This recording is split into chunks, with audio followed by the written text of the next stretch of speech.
So it's my honor to introduce Elliott Adams, who has been a past president of Veterans for Peace, among other things, and who has always, ever since I know him, which is about 16 years now, and way before that, been an activist for peace, justice, and to work for the end of war. So Elliott has done many, many good things, many admirable things. Yet, no, he's along with the other ones.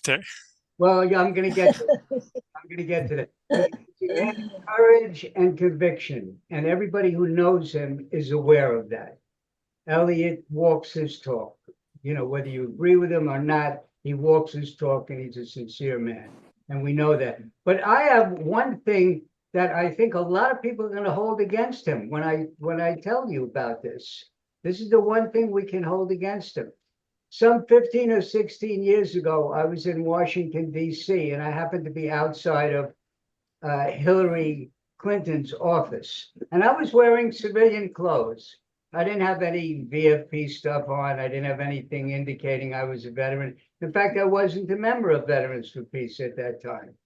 Anyway, as I was standing outside the office, this fellow walked up to me, put his arm around my shoulder, looked at me, and he says, "Hey, brother, I think you're a veteran." And I said, "Well, yeah, I guess, yeah." And he says, "You know about Veterans for Peace?" And that was the start of it. So you can all hold that against Elliott now, because he's the one who brought me into Veterans for Peace. And just like that, just like walking up to me and saying, "Hey, brother, I think you're a veteran." How he knew, I have no idea. I have no idea how you got that, Elliott, but somehow you picked up on it. Anyway, Elliott is going to tell us about some of his recent experiences. And I turn it over to you, Elliott. And thanks for being here. Thanks, Tarek. Thanks, Bob. Thanks the whole chapter for letting me talk to you, because I have had it, and I thought that there are a number of things that have recently happened, at least in my life, that you might be interested in. I don't really have a presentation, partly because I'm still learning and processing from all four events. Also, it's since Zoom has decided I can no longer share a screen. I don't have any photograph. I can't use any photographs, so it's hard to do a presentation. But let me talk briefly about That's not true. You can share screen in this meeting. But let him go. No, I can't.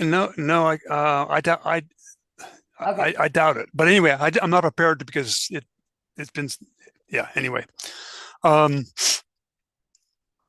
so there's a couple of things. So we have the Gaza Freedom Flotilla, we have the A-bomb Tribunal, we have the Haesan Mison Peace Park in Korea, and then we have the Gangjong Resistance. There's a lot. Let me start a little bit with the Gaza Freedom Flotilla. And there are people here who know more about it than I do, and much more active, particularly Anne and Sherry. But I don't have to tell you, one cannot even wrap their heart around the intentional infliction of pain, death, and misery that's happening in Gaza. And also, one cannot wrap their brain around the vicious inhumanity on both sides of the Atlantic that is supporting this genocide. So one of the efforts to try to wake the world up is the Gaza Freedom Flotilla, or the U.S. boats to Gaza. So we were in Turkey. There were hundreds of volunteers demonstrating and supporting the effort there, getting ready to go on the ships, supporting Turkey, trying to encourage them to do it. We had 5,500 tons of humanitarian aid loaded on board ship, not to mention about six ambulances in a fire truck. When Israel managed to talk the country who the vessel was flagged under or licensed under to pull the flag, kind of illegally. Well, certainly by an unusual matter. But I want to talk also.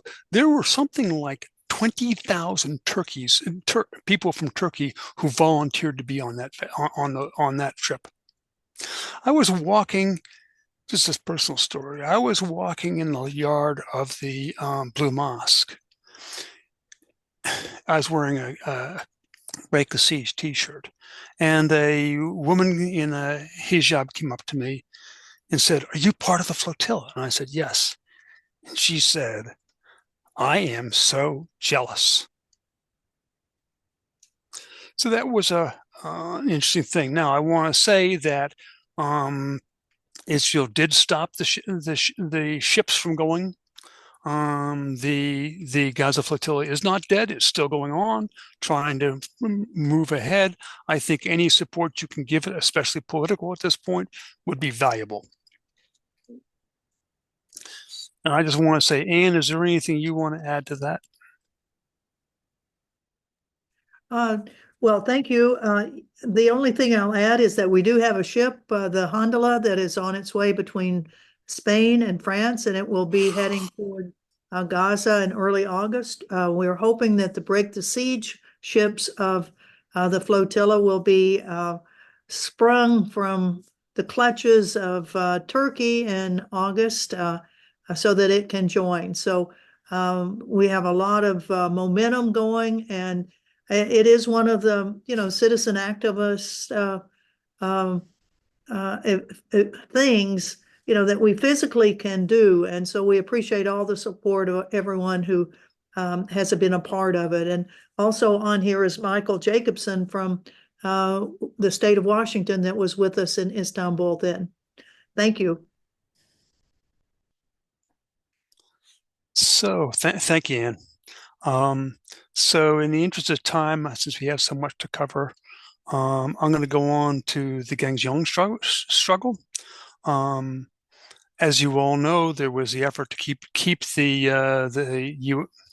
basically a U.S. military base being built on Jeju, and it has been built and has been used by U.S. naval vessels. But the struggle goes on.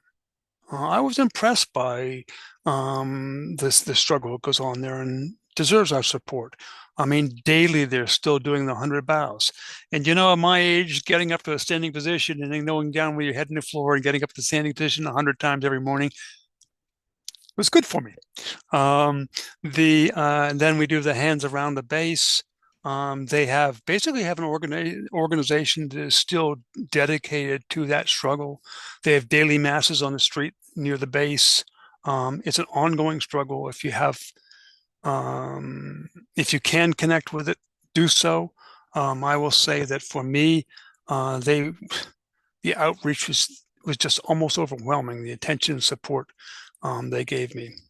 As another aspect of that, many people there see a direct connection between the U.S. genocide, the April 3rd, several years of genocide, and the unwanted military base, both pushed upon them. I don't want to spend too much time on it. I'm happy to talk to anybody about it if they want to. Basically, 1 out of every 10 people were killed. They were killed in the shadow of Mount Hala, which is incidentally the tallest mountain in Korea. And so Mount Hala is both the center of the genocide and also the spiritual mother of the island. But if you get a chance to go, support them, or other ways to support their effort to decommission the base. They're also fighting a new airfield on the island.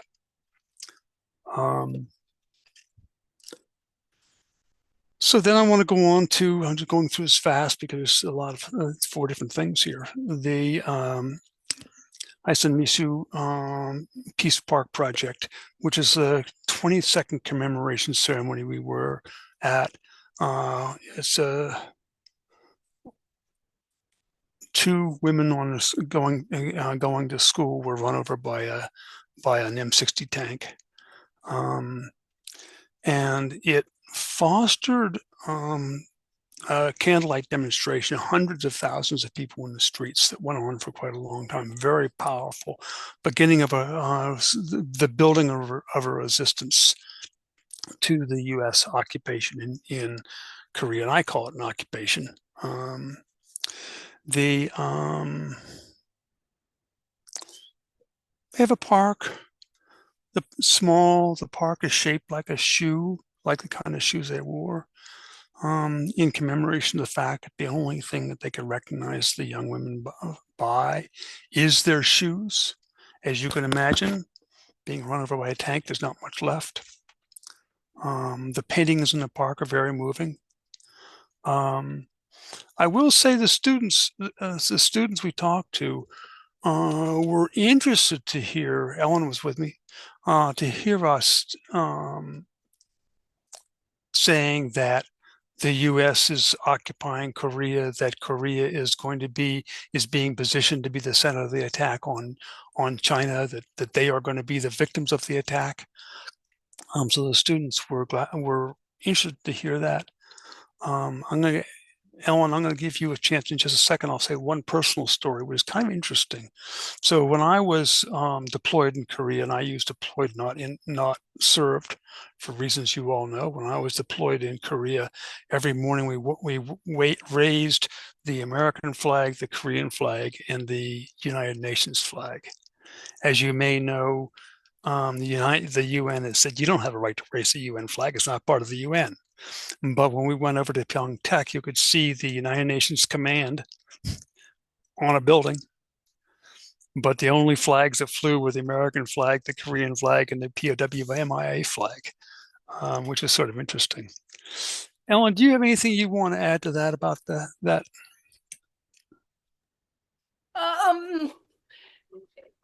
The Peace Park is really sweet, and I was looking through my notes a little while ago and remember that we went there after we had been to the DMZ the morning or the afternoon before the big gathering of 150 or so people. And it was wonderful to be able to be there quietly and just experience. And it was also wonderful to be there with a crowd, young people singing, politicians speaking. It was quite a nice event and really an honor to be able to speak at it.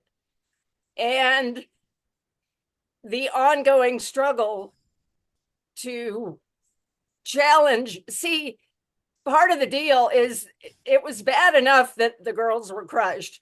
And girls, women, they were 15. And in Korean culture, those are girls.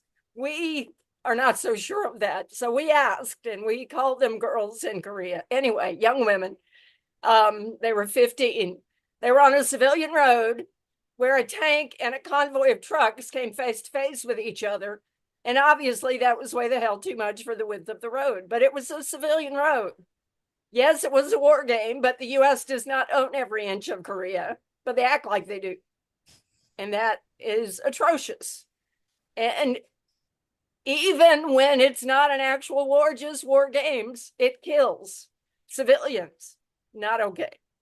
So it was good to emphasize that. It was also interesting, Elliott just vaguely referred to it, to go back to Pyeongtaek, to Camp Humphreys, where I was stationed in 1980 during the Gwangju Massacre, which was another horror perpetrated by Korean troops, but the US, 25,000 of us or so were right behind them. And my maintenance unit got riot training for a week or 10 days. Obviously, the US government thought the country was about to explode, which it didn't quite, but very obviously we were going to hit the streets with our guns too, if so ordered, and they thought that we're going to have to. Didn't quite come to that, and of course I'm very glad. But it was fascinating to see how much huger that base is now. It was big enough when I was there. It stole a bunch of farmland, which Korea doesn't have a lot of. It's a very mountainous country and doesn't have a lot of farmland. And as Elliott said, yes, one of the brand new buildings that I'd never seen before has UN strewn across it. That always was a UN effort, according to the US, which is doing the same in NATO all the damn time. It's cover. So it was fascinating and wonderful to be able to be back there, and the struggle goes on. Thanks, Ellen. Good being there with you. Let me move on to the A-bomb tribunal, which may be the least, well, one of the ones you've heard least about. First, let me set the scene a little bit. So I got there and was one of the early people there and arrived at night. So I went out or evening and went out for a walk in the night. And as I was walking the park, through the trees rose the A-bomb dome, you know, the famous almost monument now. There it rose through the darkness. It was really kind of an amazing moment for me. So the A-bomb tribunal is both about establishing that the A-bombs were illegal at the time and also about dealing with the terribly unfair situation, because the Koreans who were, let me back up for those who don't know. There were about 30,000 Koreans in Hiroshima. They were about 10% of all the ones that died. And they were victims of prejudice from the Japanese, obviously, because they were the lower class. They were enforced workers. They were basically ignored the existence of them by the U.S. government, and then they were also not trusted by their Koreans when they get home. So there was this multi-level. Let me just read you. This is from the International People's Tribunal of 1945, atomic bombs. Let me read because I think it sets the scene. The A-bomb tribunal, which in New York City 2026, hopefully, has a primary purpose of restoring the collapsed historical justice by holding the U.S. legally responsible for the atomic bombs of 1945 and restoring the human rights of Korean atomic bomb victims who were affected by the Japanese colonial rule and the U.S. atomic bombs. The A-bomb tribunal aims to establish the illegality of the U.S. atomic bombs in 1945 to secure the basis for condemning all nuclear threats and the use as illegal today. The fact that the atomic bombs of Hiroshima and Nagasaki were illegal under international laws in 1945 means that their use and threat of nuclear power weapons today is also illegal. The A-bomb tribunal aims to overcome the nuclear deterrent theory that justifies the use and threat of nuclear weapons by nuclear weapon states and contribute to the realization of a denuclearization of the Korean Peninsula and a nuclear-free world.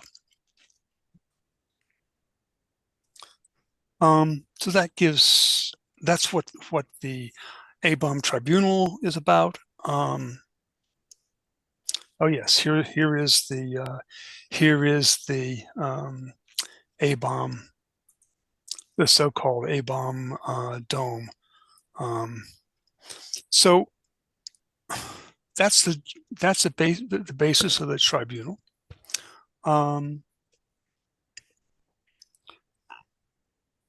So let me just talk a little bit about our time there. I told you about just seeing the dome. We went to the Hiroshima Museum, which is extremely powerful and moving and very graphic. It was enough that I had to sort of unplug blood partway through, as many other people did. I found it very interesting that there were lots of just young kids, waist high, going through, which was interesting from the perspective that in the United States, we would consider that completely inappropriate. On the other hand, these are people who are living the Hiroshima story. The family, you know, they are. So they may have to do that. I guess that's probably the right way to do it.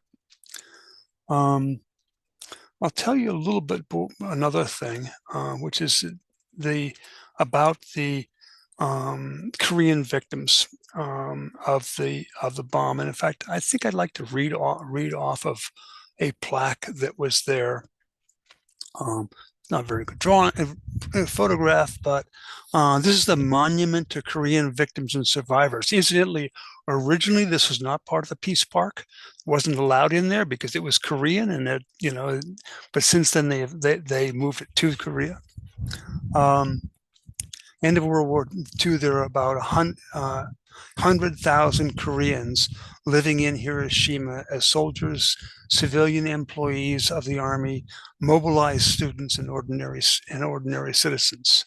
When the atomic bomb was dropped on August 6, 1945, the sacred lives of more than 20,000 Koreans were suddenly taken from our midst. Of the 200,000 Hiroshima citizens lost to the bomb, approximately 10% were Koreans. This tragic figure cannot be quietly left unnoticed.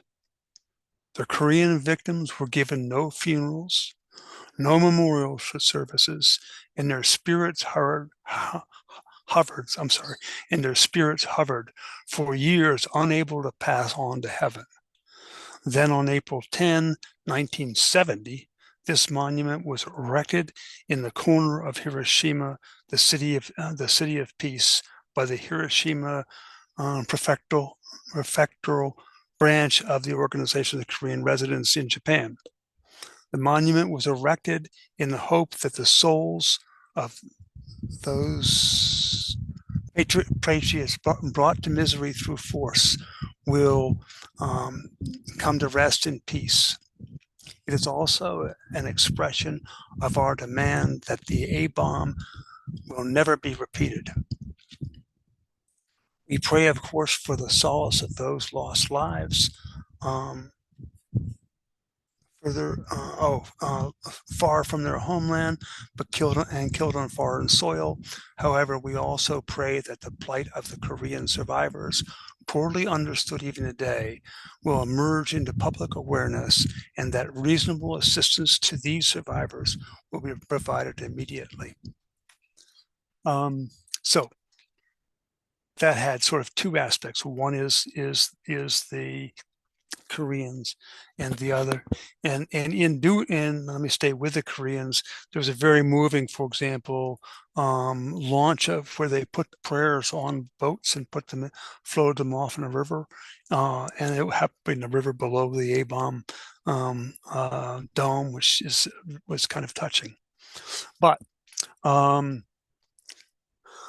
I bring this to your attention. I bring it to your attention, especially at the end, because we're hoping that we are hoping that we're planning for a People's Tribunal in New York City in 2026. There is actually, I'm going to put this in the chat. The Koreans have a website on this project. We also have a organizing committee in this country. Ellen's part of it. Anne's part of it. I think Anne's part of it. Brad Wolf is anchoring it, and hoping that. And I want to say something else in particular about this, which is that. So this will be a trial under international law. And it's interesting because, well, there's two branches of international law, treaty law and customary law, but the power, there is no world government and there is no compulsory court. The power of international law is really democratic. How many countries support it, how many people support it, so that our support of this tribunal both gives the tribunal more power, but it also gives the outcome more power. So I encourage everybody to see if they can't find a way of supporting and participating in this tribunal. That's just about half an hour. I was going to try to do it in half an hour. Okay, I turn it back to you, Ellen.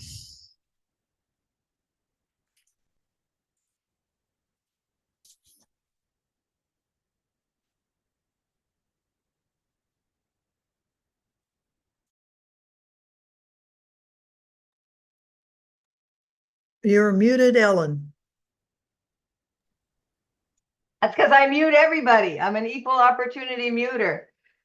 So I just wanted to note a couple of comments in the chat, including your comment, Anne, that many of the Koreans were brought against their will to Japan by the Japanese occupying force that occupied Korea since 1919, and that Korea still has a lawsuit against Japanese corporations for using Korean slave labor in the Japanese military industries. And then some questions from Alice later. She says, are you saying the Korean War was not a UN action? I thought Clinton's bombing of Serbia was the first time we violated the UN treaty that a war of aggression is profited unless the very existence of the state is threatened. And then she asked who's organizing the A-bomb tribunal. So maybe you could address those questions. And then we'll take more questions. Probably I should get off mute first, huh? Okay, a couple of things. Yeah, I think somebody alluded to the idea that the UN use of, the US use of the UN is similar to the UN use of NATO as a cover. No, it wasn't. It was not a NATO action. It was a US action that called itself a NATO action, which is why several secretaries general have told the US to quit flying the UN flag because they don't have authorization to. Now I lost the rest of the question, Ellen. Could you?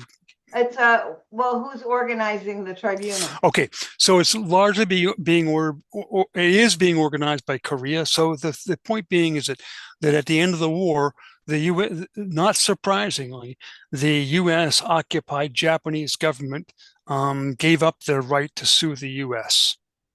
But of course, the Koreans didn't. So the Koreans are the ones who have standing. The main organizer is Spark, which is, I just lost it. Maybe Ellen Barfield has it on top of her head. But they have they are the main organizers. I put a website in the chat if you want to follow further on it. But it's going to take a lot of work in the United States to mount a meaningful tribunal here. A lot of our effort to drum up interest and attention and show concern. And it is, if we can show that the war was illegal. It's very complicated because we're trying to show that it was illegal. But we're trying to show it was illegal under 1945 laws, which gets really complicated. But doable. People say things like, well, it was a new weapon, so therefore there are no laws around it. That's absolutely true. On the other hand, there are laws that do apply. And it's been well established that just because a weapon is new does not give it a free pass. The most obvious ones are probably, and it's interesting to sort of, I've seen discussions trying to decide which is most powerful, to use the argument it was an indiscriminate weapon, or B, use the weapon as a weapon that caused unnecessary misery, pain, both of which are in the law. And there's some, if people want, there's some very good legal discussions going on. But the main premise is if we can show that it was illegal then it shows that all use of and threatened use of becomes illegal.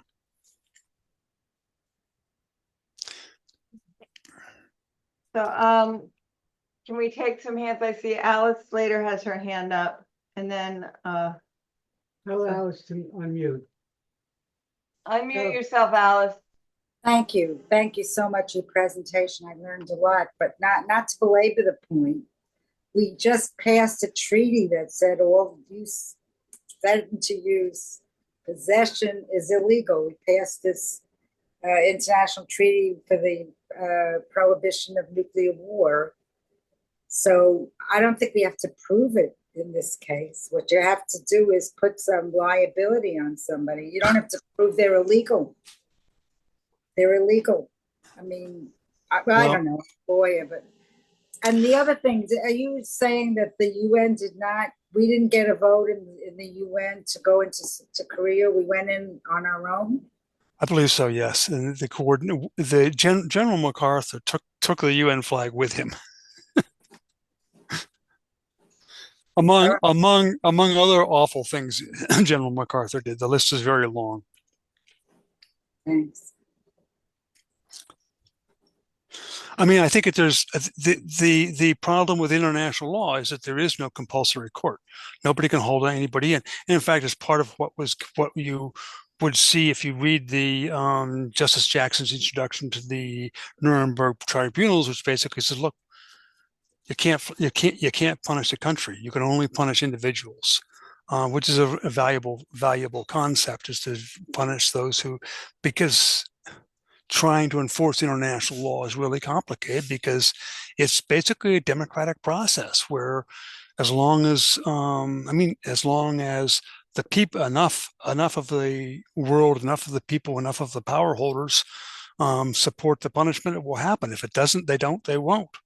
I mean, basically speaking, every single U.S. president since Nuremberg, when war crimes and crimes against humanity were codified as customary law, has been guilty of it.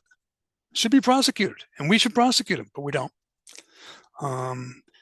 Because it's a very, and that's why Israel's getting away with it, because the U.S. is putting such amazing political power behind Israel to keep it from anybody from enforcing the law against it. Thank you.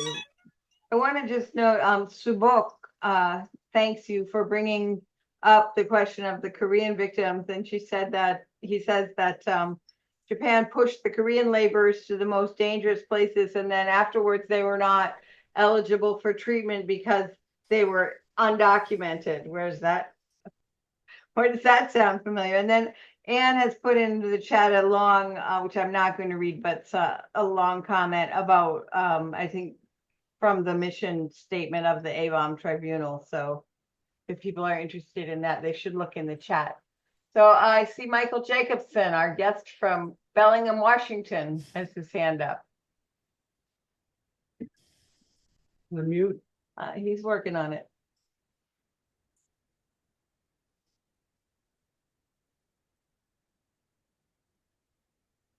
Here, try this. Does that help? There you Yeah, go. that helped. Thanks. Well, I know just enough history to get into a lot of trouble, but when I was in Gangjong Village in 2011, I think that was the trip, Tarek, that you were got turned away from.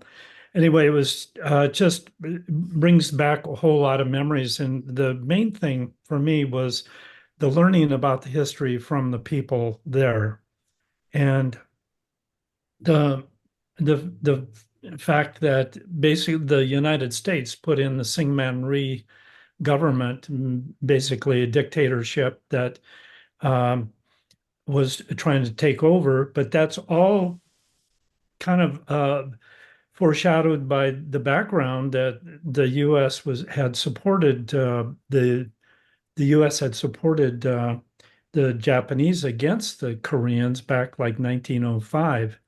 And boy, they certainly remember all of that, and that the struggle between North and South was really had its basis in the fact that in the North was where the forces were that were trying to, with a desire to reunify, get rid of the Japanese and reunify North and South Korea. So anyway, the people there were just so lovely and wanting to explain these things. And I want to say this other piece about the time in Gangjong Village. It's like they had a planned action every day, and so they were all very creative in their actions that they would do.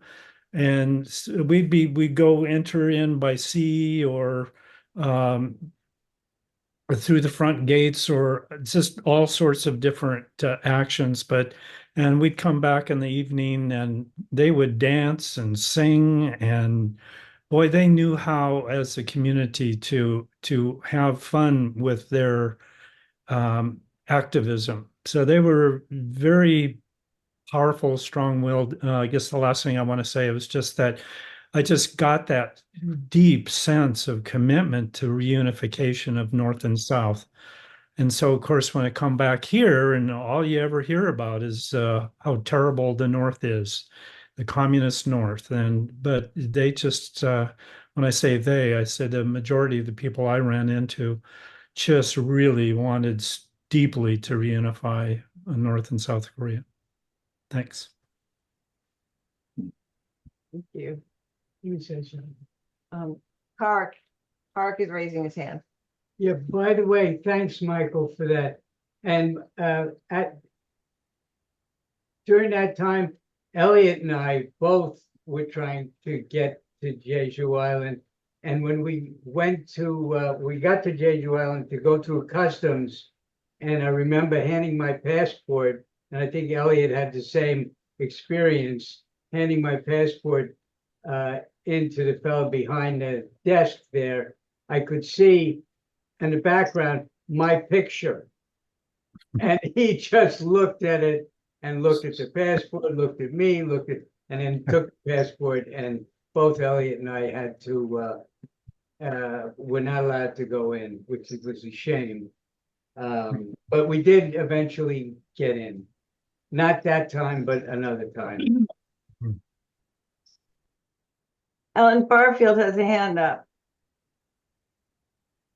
Let me just mention that July 27th, which is a Saturday in a couple of weeks, or 10 days, is the day the armistice was signed, which still is all that exists. There is no peace treaty, 70 years and counting now. And there will be events to commemorate that and to mourn it and to demand a peace treaty in DC, beginning at 5 at the White House, at 6 marching over to the Lincoln Memorial and gathering around the reflecting pool. You're all invited to come. I will be speaking at the White House, as will others. So, and I just sent word out about that today. So let me just remind folks, you're all welcome to come. Elliott and I and Ann and a few others generally try to get to those every July 27th and join the Korean American struggle for a peace treaty and reunification at various events they have. They're always wonderful and really good to see them and work with them. Thank you. Alice has got her hand up again. Unmute, Alice. When we were negotiating the treaty for the prohibition of nuclear weapons, all the nuclear weapon states and NATO states and the Pacific allies of the U.S. under the nuclear umbrella, Australia, Japan, and New Zealand, they boycotted it. They didn't go. The only one that showed up was North Korea. And when they had the vote, whether or not to move forward on the treaty, North Korea voted yes. Did you see this on the front page of the New York Times? I mean, I wrote it up, the nation wrote it up. I mean, nobody heard about it. And Trump, the broken clock that was right twice a day, he wants to be a big shot and win the Nobel Peace Prize. He's going to make a deal with Korea. And they had that wonderful peace president at the time, Moon was his name, I think. So he was making a deal with Korea. They would not continue their nuclear weapons. We would sign the peace treaty. We'd stop the sanctions. We'd take 10,000 out of the 38,000 troops on the border, bring them back, and Congress would not let him do it. They wouldn't let him do it. He wants to look like a big show, like he's going to win the Nobel Peace Prize to make peace. You know.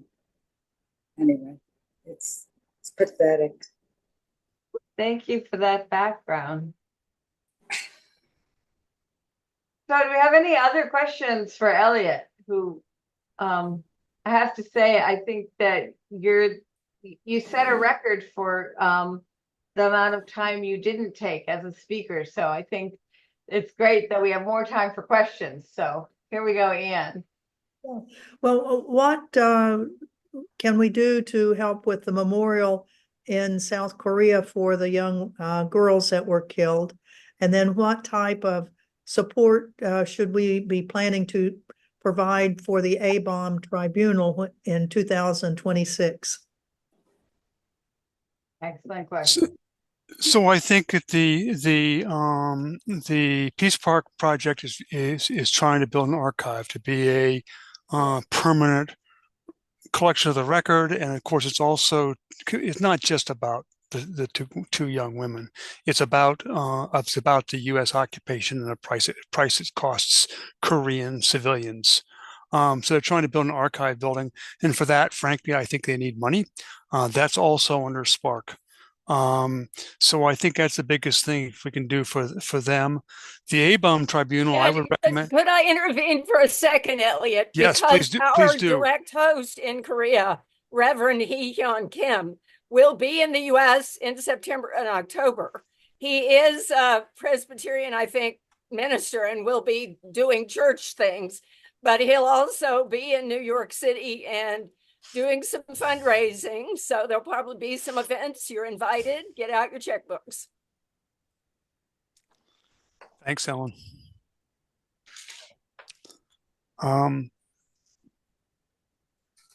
And then I at this point, I think if anybody's interested, you can check the website that I put in there about the A-bomb tribunal website. You can also let me know, and we can you can join Ellen and I and a bunch of other VFPers on the committee in the U.S. to organize the tribunal from our end. Obviously, we've only been doing this since after the forum I was at, but anyway. So I think that's the next thing we could do is the thing you could do is join that and talk about it, get educated on it, and make it visible and understood. I'm going to let Subok jump the line here. Thank you. Thank you very much, Elliott, today. Including myself, but the Koreans didn't realize what is the real at stake between the North and South Korea. Officially this year, the Korean young organization Noduto starting the movement, the U.S. out of Korea campaign. That's the answer to the Korean problem. Past the 80 years, we were dormant. We say thank you, USA. USA's angels, U.S. Army's angels. Finally, we are waking up and we starting officially the Korean organization, U.S. troops out of Korea, July 27, New York City, People's Forum, I think 4 o'clock. Thank you very much. Thank you. Thank you, Subok.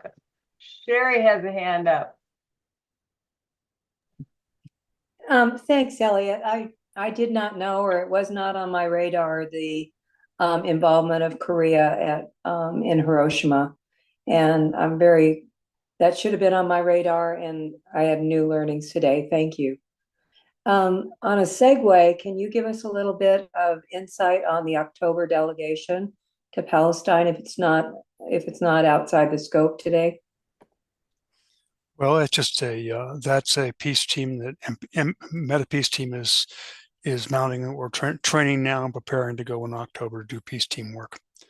And so that's distinct from, we see that as distinct from delegations, which are there to sort of get educated. And the peace team is there to actually do work. We have no illusion that we are part, that we Americans, we Global North are able to find a solution or propose a solution or push a solution. That is for the Palestinians to have to figure out. But we can reduce the violence, and we believe that every time you can reduce violence, it leaves room for it to reduce further. And the more you reduce the violence, the better the likelihood is of them being able to come up with some kind of solution. So that's what the October MPT team is there for, if that answers your question.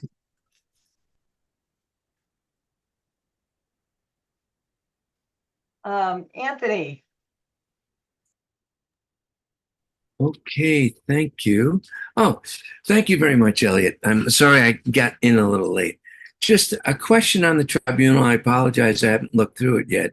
So there's a lot, it may be in there, but is there any talk about also giving it to Japan, not only just apologizing to them, but also holding them responsible for our nuclear weapon enterprise, as they are facilitating, aiding, abetting us. And of all nations, it pisses me off a lot that they are doing that. Of all nations, the people, the people there don't want this, but something holding the Japanese government also responsible for our nuclear weapons, which, as an ally, they just can't support us enough, our nuclear weapon enterprise. So anyway, just was wondering if anything in the tribunal is talking about that. Thank you, brother. Unmute. Thank you, Anthony. This tribunal is trying to deal with a particular thing, which is the illegality of the A-bombs. And then also to make the world aware of the three-angle persecution that the Korean victims had. As an illustration, if you get me started talking about the U.S. and our impact, I better leave it alone. I mean, I just have to agree with you there. I got it. It's all right. Thank you. Man, I'll tell you. Let me just go back to Dr. King. I regret to say that the greatest purveyor of violence in the world is my own country. And I'm going to say another thing too, and you've all probably heard me say this 100 times. There's that old saying that any person who believes they could not have been a guarded Auschwitz under the proper circumstances is at risk of doing so. We have to understand we are all capable of the most horrendous things, and so is our country. Unless we make our check ourselves and make sure our behavior is appropriate, and check our government and make sure its behavior is appropriate.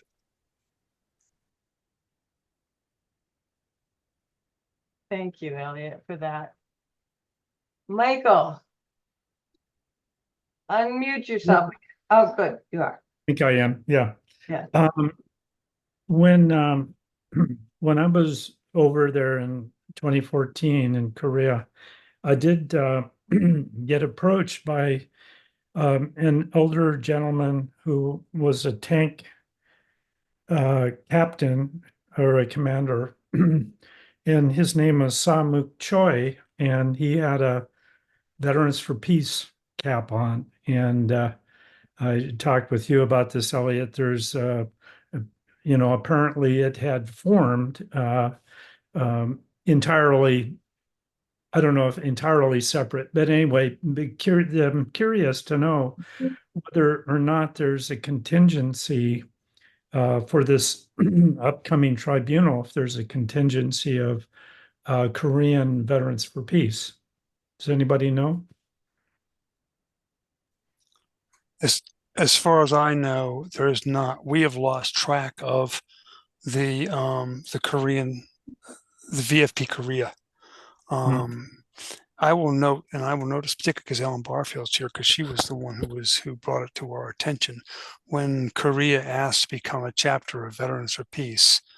Ellen powerfully and correctly said this sounds like the same colonization that we were doing before, and therefore, we're going to have Korea's peace effort a chapter of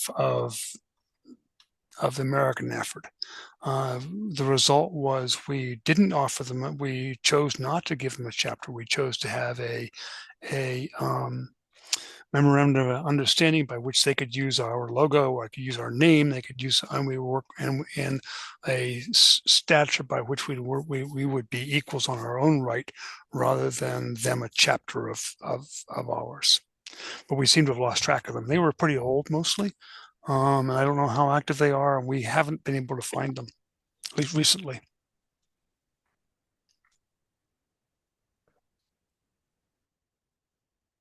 Are there any other questions for Elliott or discussion points? Well, Elliott, I want to just thank you for taking the time to come here and for encapsulating so much in such a short time, and for also having done all of the things that you were talking about. So just thank you for I being. just want to say something about that. The reason I could do all those things is because I'm steeped in privilege. I mean that seriously. I have lots of privileges which make it possible for me to do that work. And incidentally, when you have privileges, you have an obligation. True. Good point. Anthony's got a hand up here. Sorry, Elliott, do you think going to Jeju Island at this point, like in the next couple of months, would be helpful? Do you think going over to the DMZ, do you think this is helpful at this point as well? And yeah, is there anything to support in that realm? So Anthony, thanks for the question. And by helpful, do you mean in what level or what place? Do you think it would help the people over there to have another American privilege? I think the people in Gangjeong would love to have you. I think that I will tell you this, I had read personal reports of during what we now call the April 6th massacres. I had read a lot of material that wasn't really even in the general public. And I was under the clear impression that, there was the massacre. It was awful, it was brutal, and it was under the U.S. government of Korea's jurisdiction, but probably didn't really know what was happening really. And after going through the museum, the orders are there. It's clear. We wanted it. We ordered it. It was for us. It was our, maybe our hands weren't bloody, but it sure was us doing it. So I think that I'm sorry, that's just my personal side piece. Yes, I think that having Americans go there and learn the story and see the struggle is worthwhile for them. Going to the DMZ, if you want to see it, it's fine. I think supporting the U.S. out of Korea, I think having Americans go there. I'll tell you, Ellen, double check me on this, but I felt like those students, actually, I felt like we were almost, the organizers were almost encouraging us to say things that they kind of couldn't say. The students needed to hear. I agree with that, Elliott. And yes, the U.S. government constantly claims, no, that's what happened to me when I was stationed there in 1980. There had been a coup and the assassination of their leader the year before. There was still a lot of turmoil. The city of Gwangju rose up and several thousand people were mowed down by Korean troops. But us U.S. troops right behind them, me in a maintenance unit, not a combat unit, we stopped going to the motor pool and started getting riot training for a week or 10 days. It looked like we were going to have to hit the streets and potentially be told to shoot civilians. It didn't quite go that far, but definitely that's where it looked like it was going. The U.S. has been running South Korea ever since Japan got out of there. So the poor country has been occupied for over 100 years now. And yes, the U.S. knows what's going on. There's 25,000 or more U.S. troops there all the time. Of course, they know what's going on and are running it to a large extent.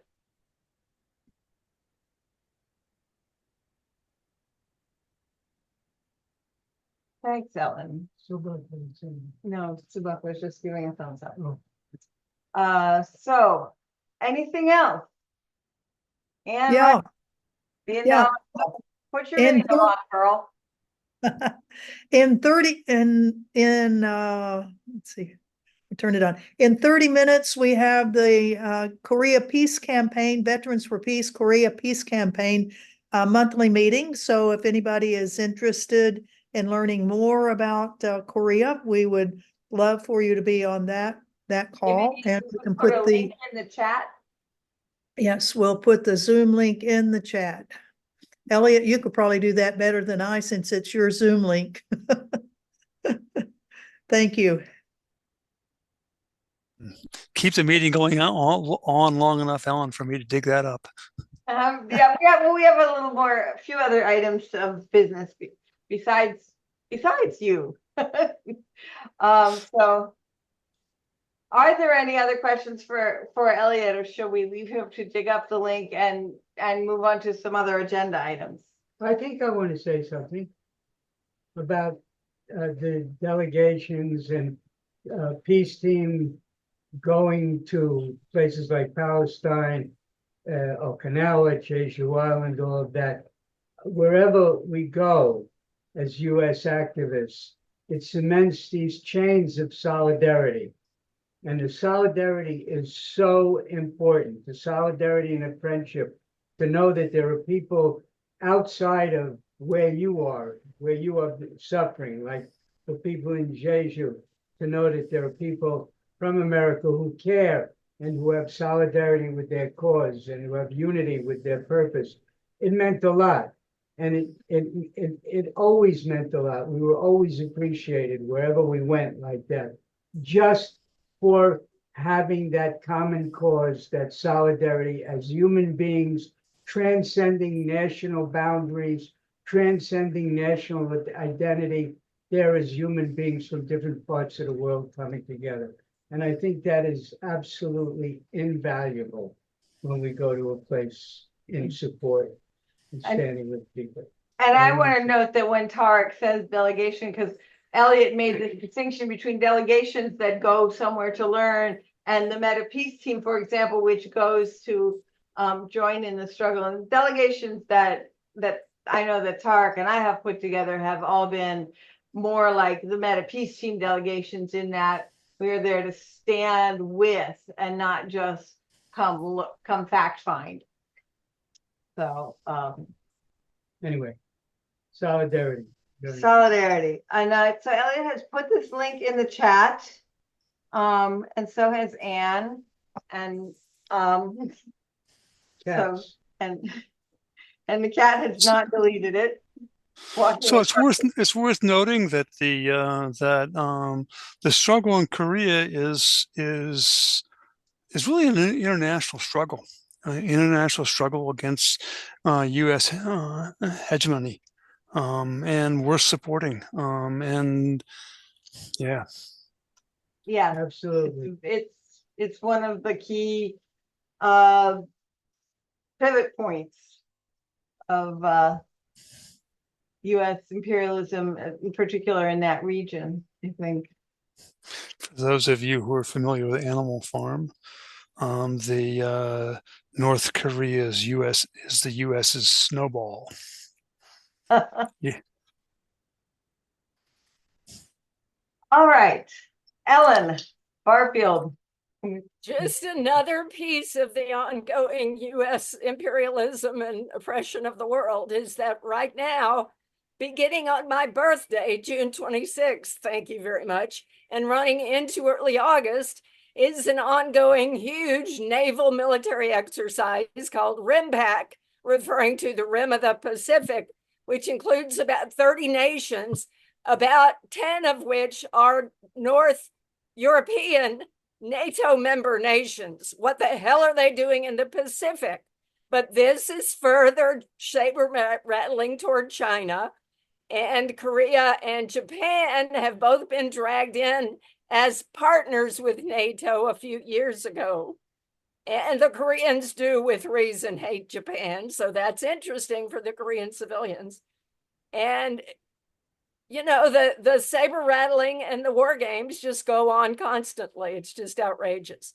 And Anne is particularly interested and concerned about RIMPAC because a lot of the actual doings are in and out of Hawaii. Lots of pollution, lots of extra people, you know, all that war games entail.